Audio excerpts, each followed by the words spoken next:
affirmative side. Walang iba kundi si Pastor Ruel. Start na, Sir Pastor. Okay. So, it is a blessed night to all of us sa pangalan ng ating Panginoon, and thank you po sa lahat po ng mga viewers po natin. And thank you po kay Mr. Ibrahim for this conversation na nagkaroon po tayo ng opportunity na magkaroon po ng ganitong discussion. At this point, ang ating ipepresenta dito ay kung bakit ang Bible ay may sasabing inspired by God, o yun nga, ay Word of God, at ito rin ay reliable. Kasi not only the fact na ipipresenta po natin dito yung mga claims why the Bible is inspired, kundi pati yung mga evidence na nagpapatunay dyan inside the Bible itself and also outside of it. So, isama po natin iba pang mga evidence dyan. So, kung titingnan po natin, why should we trust the Bible? What does it mean for the Bible being inspired? Recording in progress. And also, syempre, kung meron po tayong time, maaari po nating isingit po dito ang mismong testimony po ng Quran concerning to the Bible na siyang isama po natin. At kung meron po tayong time, dahil maikli lamang po yung time natin, yung mismong sinasabing dilemma. But for the meantime, why should we trust the Bible? Una po sa lahat, kung titingnan po natin kung ano bang pagiging inspired nito. Unahin po muna natin to, no? First and foremost, what does it mean for the Bible being inspired by God? So first and foremost kasi, lagi po natin narinig po yung sinabi ni Apostle Paul na all scripture is breathed out or inspired by God and profitable for teaching, for reproof, for correction, and for training in righteousness, that the man of God may be complete, equipped for every good work. So, tingnan po natin yung mga point dito kasi sinasabi all scripture is breathed out by God. Ibig bang sabihin yung parang yung libro na mula sa langit ibinaba dito? Actually, not so much. Kasi po kung titingnan po natin yung Greek word na theopneustos na ibig sabihin breathed out by God. So, technically, God exhales rather than inspire the text. In other words, siya ang source, ang Diyos ang source behind all scripture.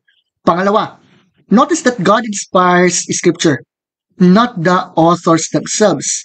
This necessary distinction. Bakit? God's inspiration extends to the final product of scripture itself, not the human author's day-to-day life. Ibig sabihin, ang mga may akda ay masasabing fallible. Pero yung sinulat nila na siyang pinipinpoint na mensahe mula sa Diyos na nakasulat sa scripture, sa Biblia, ay may tuturing na inspired mula sa Kanya. Bukod po rito, kung titingnan po natin, some have erroneously thought that inspiration only extends to the parts of that touch of faith and morals, but that is not what Paul writes. Nung sinabi niyang lahat.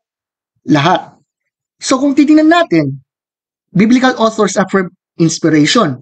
Exodus 17 verse 14, Jeremiah 1:9, even Hosea chapter 1 verse 1, Ezekiel 1:2-3, makikita po natin yung pinipinpoint na the word of the Lord. The word of the Lord, the word of the Lord. Siyempre, kahit yung New Testament, ipinapahayag din yung pagiging inspired scripture nito. Like halimbawa na lang, Acts 3:18, Acts 1:16, Mark 12:36, Matthew 1:22. So, when Paul writes that all scripture is breathed out by God, siyempre, pati yung New Testament ay nakasali na doon. Ngayon, kung titingnan po natin mismo yung evidence nito, sige, magbibigay na po tayo ng evidence dito. For example na lamang, let's say, yung New Testament accounts na lang. For example na lang, let's say sa Gospel accounts, Matthew, Mark, Luke, and John. So kung matatandaan po natin yung ilan sa statements ng ating mga kaibigan na mga Muslims and even our atheist friends as well, they are saying na ang gospel account ay sinulat lamang ng mga anonymous writers o kaya ito po ay late. Tapos meron sinasabi na meron pang marami-rami pang quote-unquote gospels daw. Even though most of these writings ay naisulat hundreds of years after the eyewitness accounts or eyewitness event. Remember po, when we say eyewitness accounts na ito yung mga taong nabuhay, let's say, 1st century, first century, kumbaga kung saan nabuhay yung mga eyewitnesses ni Kristo. So, even if they wrote that the four gospel accounts, let's say AD 60, AD 70, AD 80, yung mga eyewitnesses na yan, buhay pa. So, kung titingnan din natin, Matthew was written to Jewish believers dated AD 42. Luke written to Gentiles dated AD 58 to 60. Mark written to Roman Gentile believers dated AD 66 to 67. John written to Christian believers dated before AD 90. Kung titingnan po natin talaga, kahit yung bibliographical test, makikita po natin na ito po ay talagang reliable. Bukod sa sinasabing inspired ba? Sabi nga ni Frederick Kenyon, the interval then between the dates of original composition and the earliest extant evidence becomes so small as to be in fact negligible, and the last foundation for any doubt that the scriptures have come down to us substantially as they were written has now been removed. Both the authenticity and the general integrity of the books of the New Testament may be regarded as finally established. Bukod pa rito, yung mga early church fathers like Clement of Rome, AD 95, Ignatius, AD 107, Polycarp, AD 110, lahat po ng mga books ng New Testament, for example, i-quote nila from Matthew to Revelation. Bukod pa rito, meron po tayong mga iba pang mga evidence dyan na nagpapatunay ng New Testament and even yung Old Testament ay talagang reliable and also inspired. Bukod pa rito, internal evidence test naman concerning to the New Testament, especially to the gospel accounts. So all the gospel accounts, Matthew, Mark, Luke, John, agree that Jesus came to die for the sins of the world. He chose 12 disciples to follow him. He lived a sinless and virtuous life. He was opposed by the religious leaders of his day. He openly delivered teachings to his disciples and crowds. He worked miracles to validate his message in person. Jesus was condemned, crucified, and died, and on the third day, he rose from the dead. Actually, marami pa tayong may pepresenta na mga internal evidence test dyan. Siyempre, if ever, sa ating rebuttal period, sasali natin si Apostle Paul dyan. At meron din tayong external evidence test dyan, like Josephus, Tacitus, and others, na nagpapatunay talaga ng pagiging reliable ng Biblia, especially New Testament. Ngayon, kung ipipinpoint naman natin, how about the Quran? Ngayon, I'm not using the said book dahil naniniwala tayo or whatever.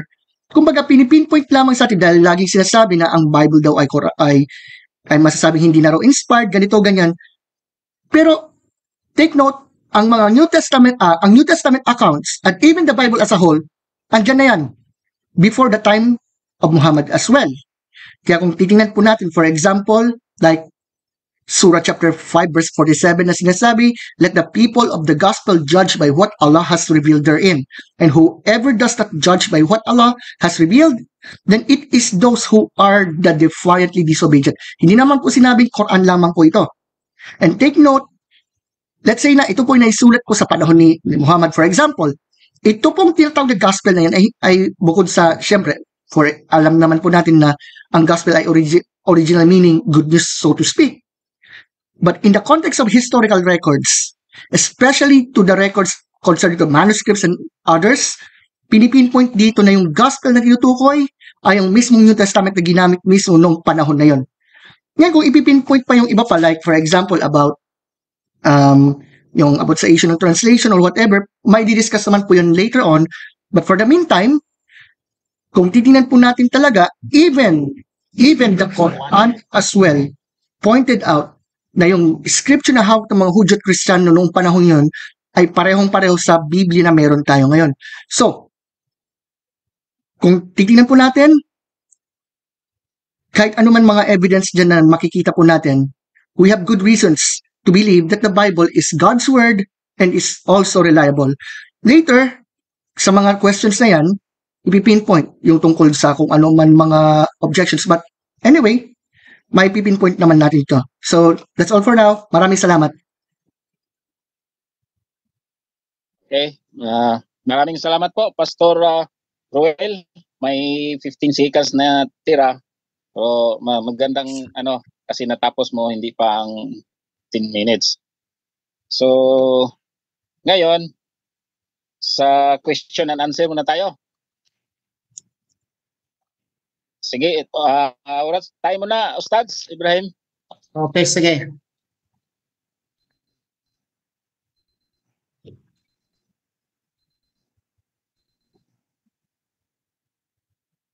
Okay, start.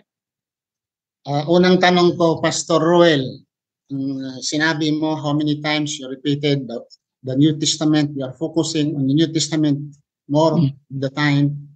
Reliable ang New Testament.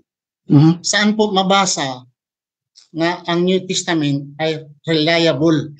This is according to your concept, in your belief, ang New Testament reliable, or mabasa sa Biblia na it is reliable ang New Testament? Okay, so concerning po sa pagiging reliable ng New Testament, even the Apostle Peter sa 2 Peter chapter 3, kung hindi po ako nagkakamali, pinipinpoint niya, for example, yung mga sulat ni Apostle Paul bilang inspired scripture. Actually, hindi po natin mapipinpoint niya ng parang literal, pero nandun na po yung mismong concept doon. Concerning to the passage, mamaya ibibigay ko na lamang. Yun lang po. So, hindi mabasa ang reliable. Yung concept lang nandoon, yung konsepto. Pero yung salita na reliable, wala. Ayon sa mga scholars, pangalawang tanong, ayon sa mga scholars of this Bible, the New American Bible, the Holy Bible, no need to read the names. Sabi nila na ang Matthew, the largest part of Matthew, he is using Mark. In short, Matthew, Mark, Luke, and John, according to them, anonymous. Paano ma-reliable yung books? In fact, ang mga scholars nagsasabi na anonymous ang the four canonical Gospels. First and foremost po, point 1, kung sino man pong scholars na yan, una po dapat i-define muna kung sino-sino pa yun. Although, nasabi po kanina na huwag na lamang po i-mention. Okay, pero so okay lang po yun. Pero yung point 2 na pinipinpoint po natin, actually, there are some scholars like Licona, Habermas, Daniel Wallace and others, na pinipinpoint nila, na saliksik nila na itong mga writings na ito, yung 4 gospel accounts na yan, ay naisulat on the 1st century. Still, pinipinpoint lamang dito na ito po ay sinulat ng mga eyewitness accounts. So, ibig sabihin, isa lamang po yung pinaka meaning po doon. Na talagang Matthew, Mark, Luke, and John, talaga, they wrote it down. And sige po, let's take it for granted na anonymous, sige. Still, it has been written on the 1st century. Na kung saan ito po ay sinulat talaga ng mga eyewitness o yung mga naging disipulo ng mga original na mga eyewitnesses, kumbaga. Yun na po. Salamat po. Okay. Pangatlong tanong. Kung you are insisting na reliable dahil sinulat sa 1st century, I have here researched 226 books, scriptures of the New Testament. Out of 226, only 27 accepted during the canonization. The final canonization, 400 AD. If all the scriptures inspired, why out of 226 scriptures, only 27 accepted? If it all inspired. Okay. Pardon lang po, pakiulit po yung tanong, sir.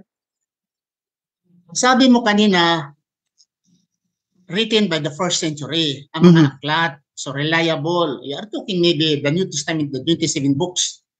Alam mo ba during canonization, the final canonization in 400 AD, there were 226, in my research, 226 scriptures or books of the New Testament, only 27 were accepted.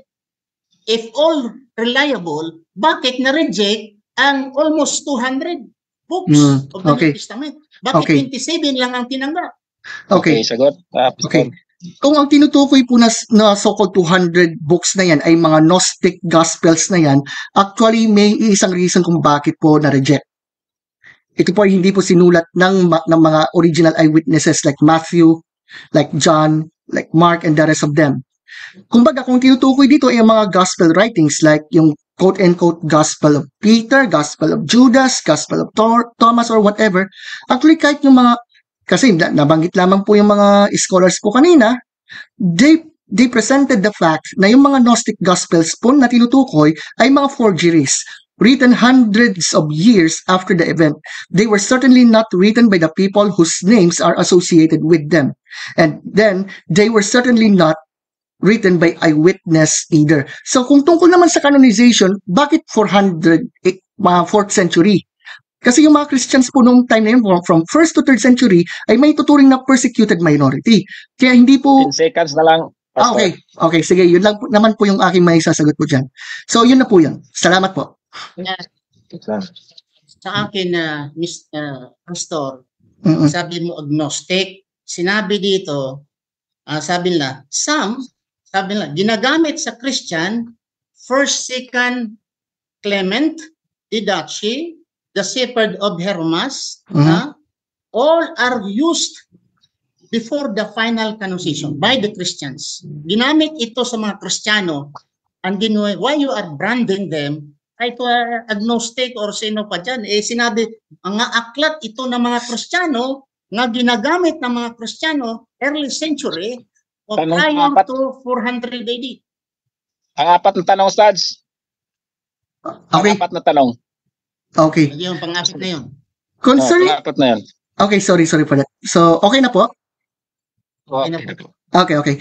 Concerning po sa sinasabi po dyan, yung manuscript evidence po kasi ang pinipinpoint po natin. Okay, they have used those books, but it doesn't mean na ito po ay maituturing po na, let's say, inspired or what.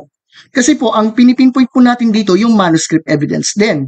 Actually, sige po, nagamit na po yung mga books na yan, but it doesn't mean na ito po ay tanggap din ng kung sino-sino man. At saka, although useful naman yung mga ganong libro, but then, they recognize the facts na ito po ay hindi sinulat noong panahon ng mga eyewitnesses, yung shepherds or Hermas ba yan?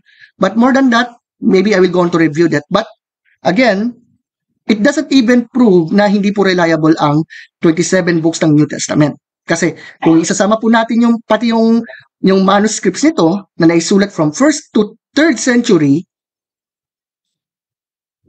marami na po yan. Marami na po ito, kumbaga. 10 seconds na lang, Pastor. 10 seconds. Okay, salamat po.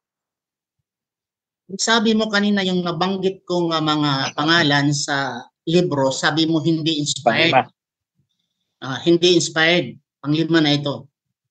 Sino ba ang paniniwalaan ko?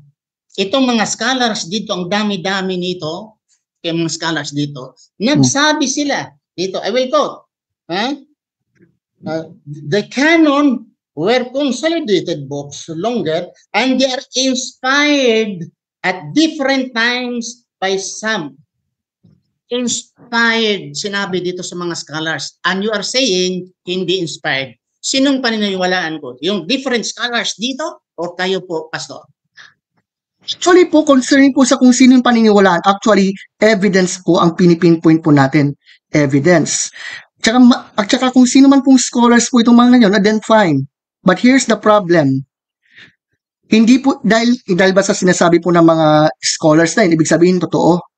At saka bukod dyan, I even quoted some passages from the Quran itself na sinasabi na yung mismong scripture na hawak ng mga Jews and Christians on the time of Muhammad, it is the same, the Bible that we have today, ay may tuturing na inspired.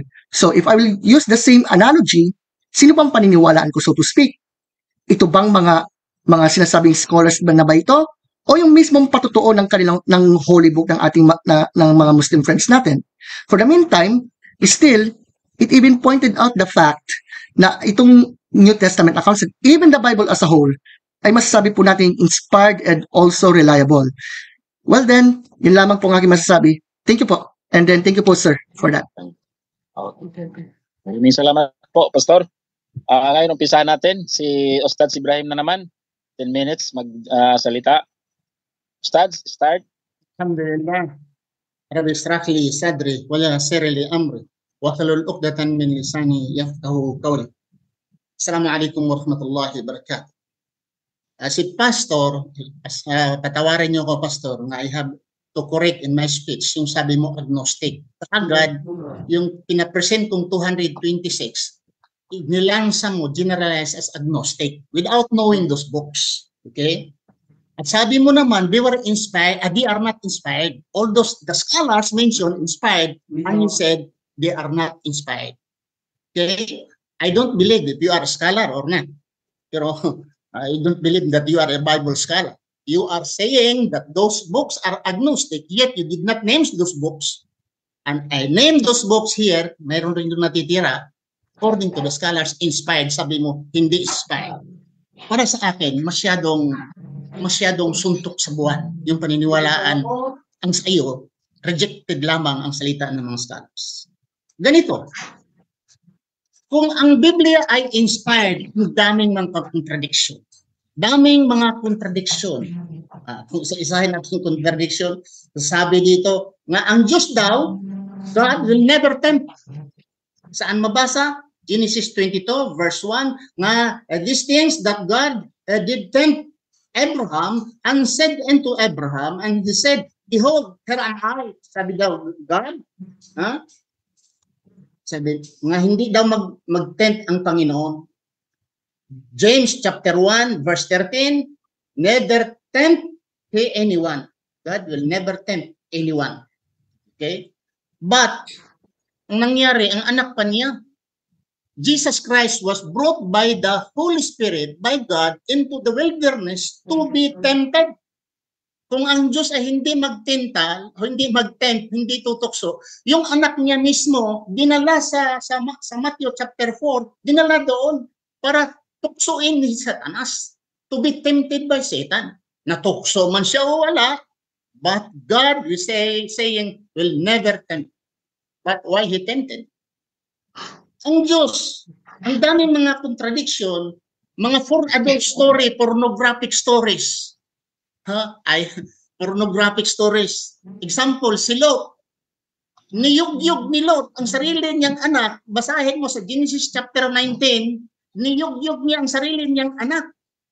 Ito ba ang Diyos nag-inspired nito? Yugyugin mo ang anak mo, Diyos ang nagsabi nito. At si Onan rin, mabasa sa Genesis chapter 19, verse 30-35. Mabasa naman sa Genesis chapter 38, verse 9. Si Onan, niyugyug niya si Tamar. Pag yugyug niya ni Tamar, gihulbot niya ang kanyang tamod, pinalabas sa lupa. Ano ba ito? Yung Diyos nag-inspired nito? Ang dami man for adult story. Ano pa? Ano for adult story? Si Absalom, kinuha niya ang asawa sa kanyang tatay na si David at niyugyug niya sa harapan ng mga Israelites para makita sa mga Israelites. Yung Diyos nagsabi, nag-isulat ito, at kunin yung mga asawa sa iyong ama, asawa sa iyong ama, ibig sabihin, mga nanay niya yun. At niyugyug ni Absalom sa harapan mismo ng mga Israelites na nakita. At sa for adult story. At sabi mo nga, ang Biblia ay talagang reliable. Kung reliable, bakit sabi nila itong John chapter 8 verse 1 to 11, yung babae na nahuli, nagbinta ng laman, is not to be found in the most ancient authorities. Already, just later, inserted itong istorya na yung babae nga nahuli, nagbibinta ng laman. Paano ma-reliable na, in fact, yung pala ay dagdag lamang. Ang Marcos din, itong sa addition at omission, mayroon ako ditong kinuha dito sa Bible, omission, dami dito. John 3:16. Ang John 3:16, mga kapatid, bigatin, wala na. Ang bigatin ay wala na. Ang mga scholar sa Biblia nagsasabi, I will repeat, na ang Mateo Anonymous, magtanong ka sino mga scholar, I will give you the names of the scholars. saan ito mabasa, I will give you also the names. Sabi ng mga scholars, the author of Matthew, anonymous, unknown. The author of Mark, unknown. The author of Luke, unknown. 5 minutes. That's 5 minutes. 5 minutes. Oh, okay, thank you. Unknown. Tapos sabihin, wala namang problema. Walang problema. Ganun talaga ang normal na Kristiyano. Oh, basta kahit ano no, ang mga scholars nagsabi, ano, likramo, okay man lang. Bakit? Bakit ba? Nasanay na kahit ano, mas maganda pa nga minsan ang comics eh. Dahil ang mga comics, may mga author. Ang Biblia ay grabe. Gawa sa yugyugan, I can give you dozens of yugyugan sa Biblia. At ano? Ang Diyos nag-utos nito, inspired. Pagnakaw ng asawa, sa story ni Haring David, pagnanakaw ng asawa, ang Diyos nag-inspired nito. Tapos si Paul, ang pinagmamalaki mo nga si Paul sa Timothy, in fact, the scholars today rejected the Timothy, that Paul to be the author of Timothy. At si Paul mismo nagsasabi nga siya yung nagsisinungaling. Basahin mo dyan si Paul sa Romans chapter 5:7. Si Paul nagsasabi, sa aking pagsisinungaling, sinungaling, inspired by God. Sinungaling si Paul. Parang sabi mo, ito salita ng Diyos. Si Paul mismo nagsabi na siya sinungaling. Ano pa, dagdag na kaalaman, ito nga mga Bible na dagdag. Story. The story of Marcos. Yung Mark, chapter 8, chapter 16. There's long ending and short ending of chapter 16 of Mark. Itong nakuha natin na sa panahon na you will receive the baptism, and these signs will be, the signs, maghawak ka ng mga ahas, hindi ka tanggapin, you will drink everything. Sabi nila, these are dagdag lamang in the long ending of Mark. The short ending of Mark is up only to chapter 16, 1 to 8. 9 to 20, according to the scholars, dagdag lamang insertion. And you said, reliable? Paano maging reliable? At according to, lahat ng nasulat dyan, may according to, in any court of law, pag sinasabi mo, nakakita ka sa pinatay, ayon niya. If Matthew was the author, Marcos the author, yung title dito nagsabi, according to Matthew, according to law, according to John. In any court of law, the word according will be thrown out twice in a minute. Pag sinasabi mo, ikaw, nakakita ka sa napatay? Ayon ni. According to, nakakita ako. Ayon ni. Yun to. Tingnan mo Matthew. According to. 2 minutes. Okay. Eyewitnesses. Kung sabi mo mga eyewitnesses, si Paul eyewitnesses. Sige nga, tingnan natin kung eyewitnesses si Paul. You are putting Paul. Paul was not one of the disciples of Jesus Christ. Kasi sinungalingan ho ang pagsasabi nga si Paul ay isang disipulo ng Kristo that in fact, he was not one of the 12 apostles of Jesus Christ. You read the names in Matthew chapter 10 down, the name of the 12 disciples. Paul was not there. And Paul was a liar. And he accepted this himself. Siya nagsasabi mismo na ako ay nagsisinungaling. And yet you said, these words are inspired. And the scholars also saying, the book of Timothy, 2 Timothy particularly, sabi niya, it's not written by Paul. Marami pa dyan, Thessalonians, Colossians, Philippians, hindi ito kay Paul. Hindi ito kay Paul. Out of 13 books, the so-called tradition of Paul, na si Paul ang nagsulat, sabi nila, 7 lamang ang nandyan dyan, sa kay Paul hindi.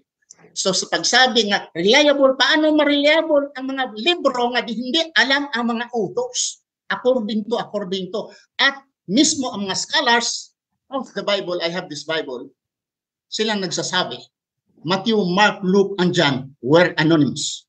Thank you. So, Sads? Sunan. Okay. Maraming salamat po. Mayroon pang natirang 13 seconds pero mas maganda na tapos na agad. No? Maraming salamat po. Start tayo sa tanong. Galing kay Pastor Roel. Pastor? Okay po, narinig po ako. Yes po, Dinig na dinig po. Okay, thank you po. So first question ko po ay ito. So kasi po nababanggit po ng ating maginumpong kausap yung mga sinasabi niya pong scholars. So ito po yung tanong ko po. Yamang nabanggit yung mga sinasabi ng mga Bible scholars. Can you name only one scholar from those scholars na na-mention niyo po kanina? Yun lang po. Okay.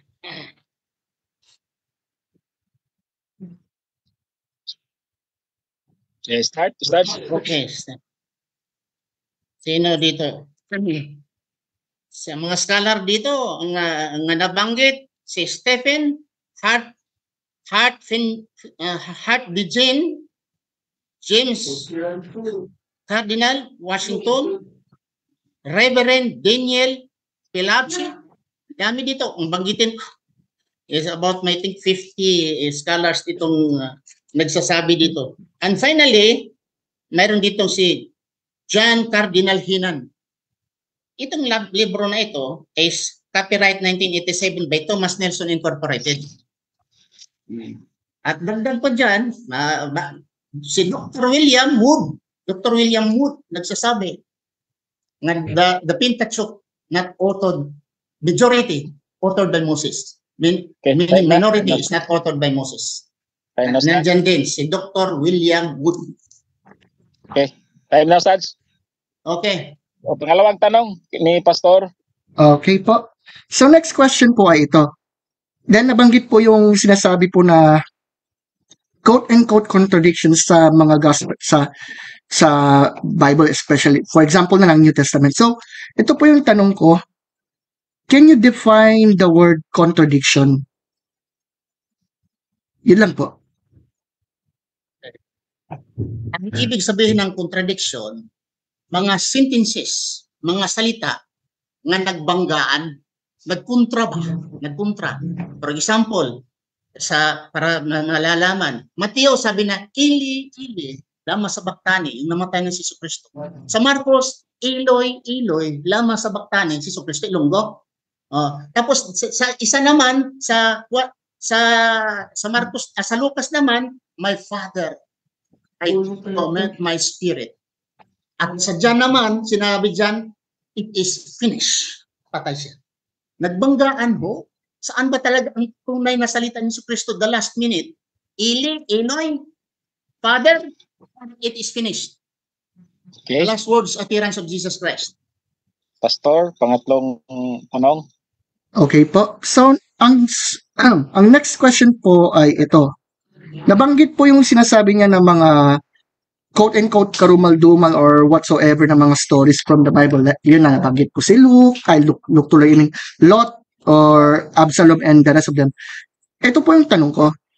Ito po baga ay naipresenta ng may paglalarawan o descriptive o ito po ay inutos talaga ng Diyos para sa mga sumasampalataya o sinasabing prescriptive? Kumbaga, descriptive po ba ito o prescriptive or what? Yun lang po. Salitang prescriptive at descriptive, Pastor, nandyan lang sa utak ng mga Kristiyano, pero wala sa Biblia. Ang nasa Biblia, sa 2 Timothy chapter 3 verse 16, ang nasa Biblia, all the scripture are inspired by inspiration, by correction, by etc. Inspired. Ang nasabi sa Biblia ay inspired. Therefore, all scripture are inspired by God. Bakit na? God inspired Lot, yugyugin niya ang anak niya. At si Onan, pag magyugyug siya kay Tamar, ipalabas na niya ang kanyang binhi sa lupa. God inspired because you are saying, putting all scripture uninspired. Descriptive, prescriptive, nandyan sa utak ng mga Kristiyano, wala sa Biblia. Okay. Pang-apat na tanong, Pastor. Okay po. Next question. Pang-ilan na po? Pang-apat na po? Pang-apat na po ito. Okay. So, sinabi po kanina na hindi po si Apostle Paul ang nagsulat ng, I think, 2 Timothy po yata o 1 Timothy kung hindi ako nagkakamali. So, what is the evidence or what is the piece of evidence based on the said study po na nabanggit po na nagpapatunay po dyan? Kung ano man ang ebidensya nila, hindi ko na hinahalungkat. basta ang mga scholar nagsabi, after this, doubtful ikaw sa aking sinasabi nga hindi si Paul ang author sa 2 Timothy, you make a research. Pero ano ang mga ebidensya nila, wala na po ako. Dahil debate po natin ito. Ako lamang nagpapatunay na ang mga scholars nagsabi na ang 2 Timothy at hindi si Paul ang nagsulat. Disputed, sabi nila. Okay. Okay. Panglimang tanong, Pastor. Okay. Lastly po, sa presentation ko po kanina, ipipinpoint ko lang yung sinabi ng, let's say for example, Surah chapter 5 verse 47 na kung saan sinasabi, let the people of the gospel judge by what Allah has revealed therein. And whoever does not judge by what Allah has revealed, then it is those who are defiantly disobedient. Pa-focus po na ako doon po dahil po si Mr. Romas po ay talagang maginoo po naman ng kausap. So thank you po doon. So ito po yung tanong ko po kung okay lang po. Ano po tong people of the gospel na ito at ano tong sinasabi na let the people of the gospel judge by what Allah has revealed therein? Ito po ba ay tumutukoy po sa isang book or what is it po? Very clear sa Quran ang sinasabi ng Allah, woe to them fawailun lil ladina yaktubuna alkitab bi aydihim thumma yaquluna hada min dillah liyashtaru bihi thamanan qalila. Woe to them who write the book by their own hand and say this is from Allah for a little profit. Ang sinasabi dyan, kung you are using the Bible, story ho, what we believe in, the Torah written by Moses or by Allah, the Injil, the Sabur, pero yung hinawakan mo nga Biblia, Genesis, Exodus, Numbers, Deuteronomy, etc. Hindi po yan ang tinatawag na Torah. That is corrupted. Even the Christian accepted that those books, so-called books of Moses, were anonymous. Sabi nila. Okay. Tipos na po ang question and answer. Then, 5 minutes na po tayo sa rebuttal. Unahin natin si Pastor Well kasi may ano pa siya. May isa pang activity niya. Okay, Pastor? Start mo na. 5 minutes, Pastor. Okay, so maraming salamat po at saka thank you rin po kay Sir Ibrahim sa time na ito. So, gusto ko pong i-address po ang ilan sa mga points, although gusto ko sanang i-discuss po sana lahat-lahat, pero for the meantime, gusto kong i-pinpoint yung ilan sa mga questions na binanggit doon. So, first and foremost dito, so nabanggit niya po yung mga sinasabi niya mga scholars na ito. So, dito pong papasok yung mga masasabi nating situations concerning to the fact na, okay, nag-study na po sila or whatever, but here's the question. Do they ever examine those texts on the Bible as a whole? Especially yung mga manuscripts. So, nabanggit ko po yun kanina. For the meantime, hindi ko po masyadong ipipinpoint mga scholar na yan dahil siyempre wala mang problema kung pag-aaralan naman po natin. But for the meantime, concerning for example na lamang sa pag-define niya sa salitang contradiction. So, okay, fine, andito na po tayo. But here's the problem concerning to this. Pag sinabing contradiction kasi, halimbawa, let's say, hindi po pwede yung God, yung ipipinpoint lang ng basta kontra-kontrahan lang without even examining the proper context of the said passages. For example, yung nabanggit niya ng mga last words ni Cristo sa cross. What if ito po ay hindi naman pala contradictory in some sense, kundi ito po ay complementary?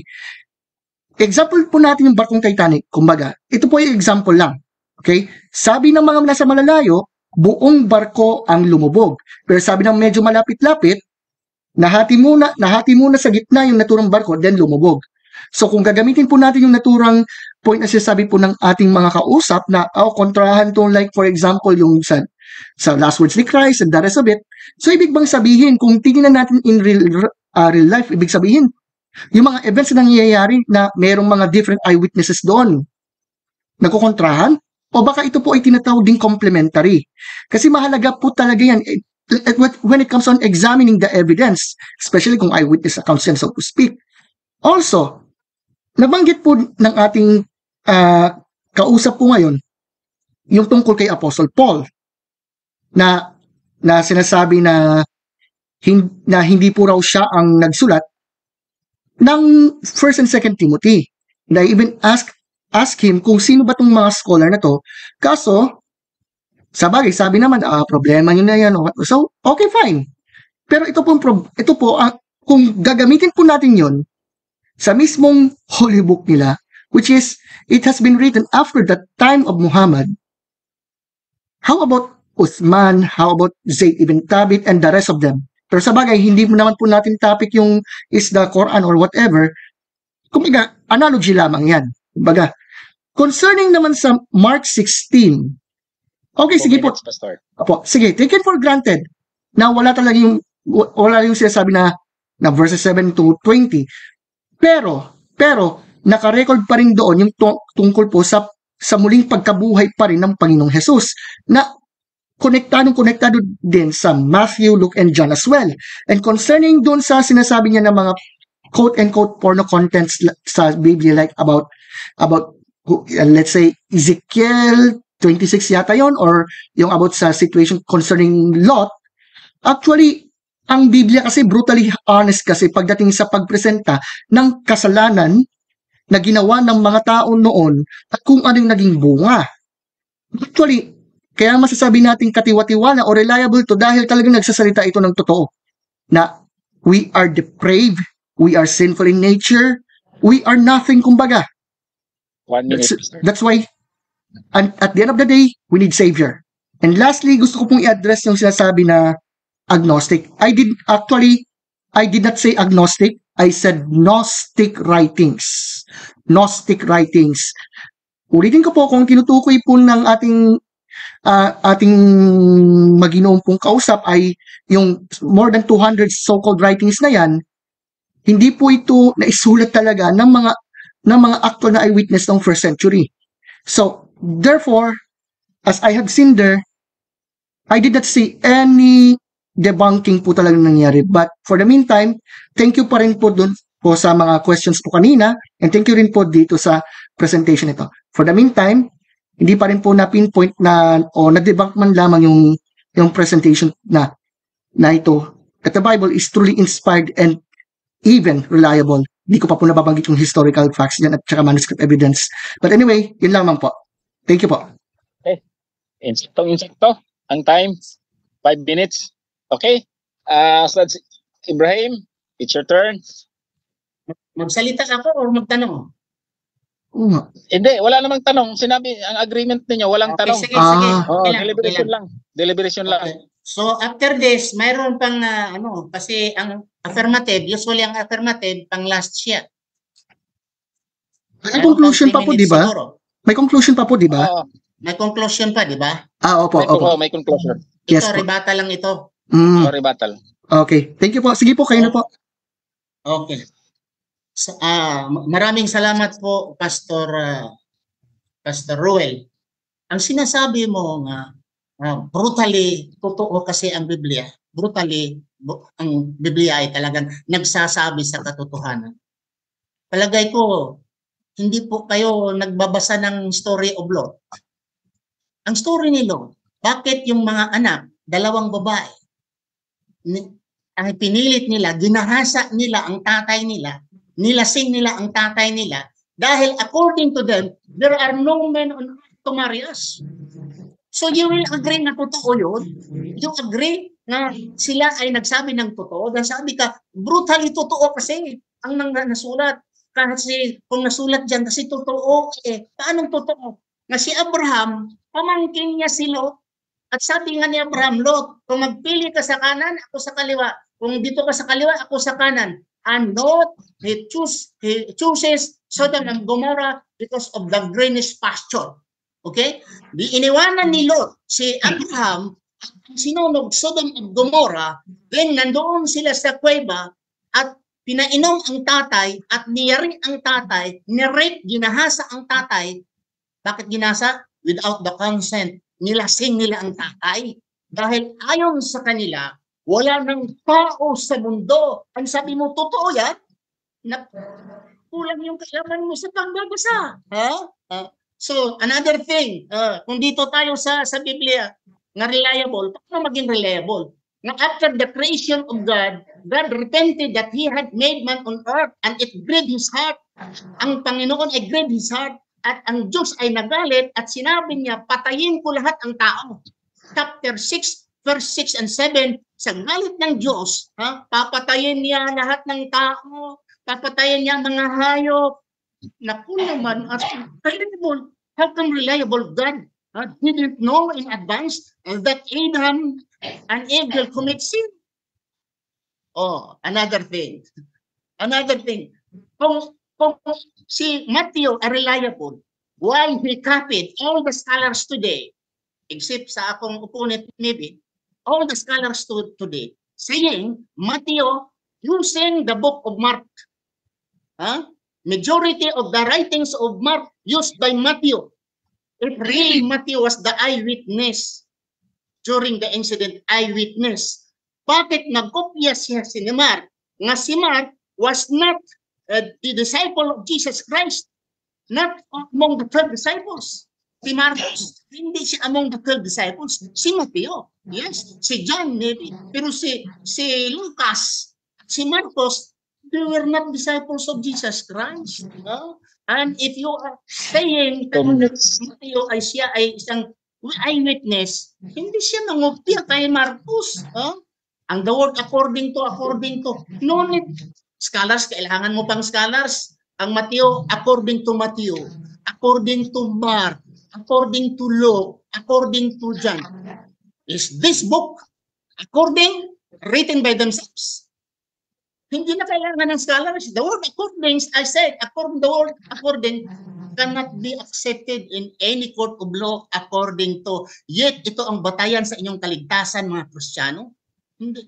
Hindi ito. Anonymous books. Sabi ko nga, mas mabuti pa ang comics nito eh. Dahil ang mga comics, mayroon pang mga, wala pang yugyugan yata. Ang daming yugyugan dyan. I can give you dozens of yugyugan in the Bible. Ang God inspired me. So, ito ako magtapos. Maraming salamat. Okay. Subhanakallah, Allahumma bihamdika. Asyhadu an la ilaha illa anta, astaghfiruka wa atubu ilayk. Okay, I just wait the 1 minute. No problem. Okay.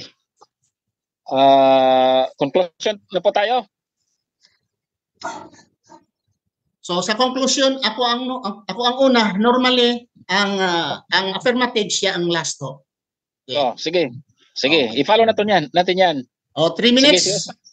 3 minutes. Okay. 3 minutes. Alhamdulillah, okay. ako ay nagpapasalamat kay Allah, nagpapasalamat din sa aking katunggali, ay talagang maginoong makipag-debate. I salute him, alhamdulillah.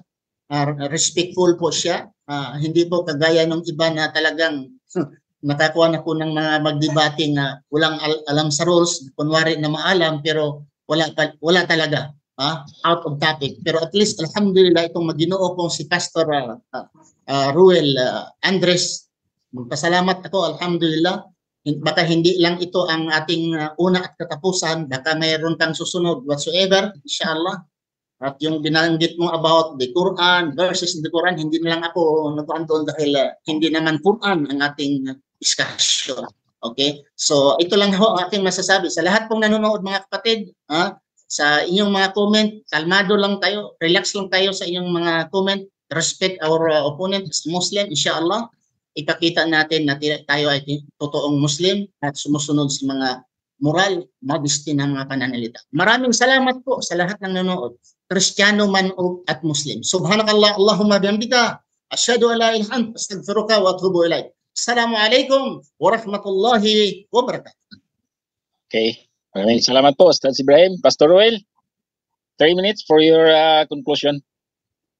Okay, first and foremost, muli, isa pong great opportunity na nagkaroon po tayo ng conversation sa ating kagalang-galang po na si Mr. Ibrahim. So maraming salamat din po, and then thank you rin po sa mga viewers din. For the meantime, gusto ko pong i-end po ito by a simple point na gusto ko pong sabihin. Although gusto ko pong i-refute yung iba pa po dito, pero dahil time speeding at saka mag-focus lamang po ako sa main point. Kung ang Biblia po talaga ay reliable at inspired. Actually, most of those evidence na pininpoint natin ay talagang nagpapatunay na reliable yan and also inspired. For the meantime, Gusto ko pong sabihin po sa lahat, kesyo Kristiyano ka man or Muslim or whoever you are, na timbang-timbangin po natin yung mga presentations, yung mga evidence na present, kayo pa rin po naman po ang magpapasya. Kesyo, ikaw po ay isang Christian or a Muslim o kung may mga atheist po dito na nakikinig sa atin. Kasi at the end of the day, yung evidence pa rin po ang magpapatunay dyan na tama ba yan or whatever. And lastly, if the Bible is, let's say, if the Bible is inspired, preserved, and authoritative, if the Bible is reliable, yung mga words na binanggit ng ating Panginoong Jesus ay talagang totoo, so to speak. And then, sa lahat po ng ito, kung mapapansin po natin, itong Biblia, Time na po, Pastor. Time na? Pang oras. Okay na po? Okay. So, that's Okay all na for po. now. So, maraming salamat po uli. And thank you po sa lahat. God bless po. Jesus is Lord. Thank you rin po. Okay. Maraming salamat. Magkabilang kupunan. Very respectful. Kaya lang yung conclusion ni Pastor, medyo Kulangan. conclusion na naubusan ng oras. Opo eh. Pero, maraming salamat po. At sa mga nanonood, pasensya na kayo. Kung may mga comment kayo, nasa ano tayo, sa tamang comment lang, no?